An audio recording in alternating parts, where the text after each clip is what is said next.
Hello, hello. It's D from the Fishing Gardeners, Lee and D, and we're doing a garden bed right here. And this garden bed will be strictly for vegetables, peppers, tomatoes. So we are mostly fruit gardeners, and this one right here is right above that. We're going to go ahead and put a shade cloth on there, and this is going to be strictly for vegetables only. So that's what I'm going to be trying my hand in vegetables. I have other garden beds for pollinators and everything. So this one right here will be strictly for vegetables. So this is what we're doing to it right now. Getting it together.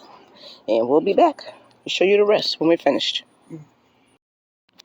Okay, so this is the finished product of the raised bed that we made. And we'll get another bag of peat moss and 2 more bags of soil. And fill it up. Or probably 3 or 4 more bags of soil, because I'm actually going to be putting some down in there, and I'm going to be growing inside. That's the reason why I wanted it, 2 cylinder blocks up, so it could be deep enough for me to grow things, whether it's onions or whatever it's going to be down in there. So again, like I said, this will be the vegetable raised garden. Yeah, and all of these things all of those will go in there tomorrow when I get some more peat moss and some more soil. So there you go.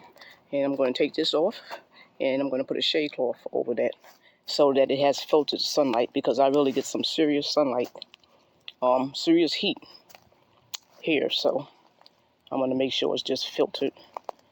So yeah, there you go. Back out here in the spring garden. I love the springtime and the fall. The winter's okay, and the summer's too hot.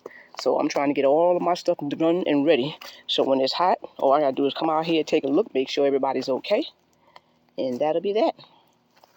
So that's what I'm bringing to you. Hopefully you're having a blessed day. Have a nice day. Goodbye.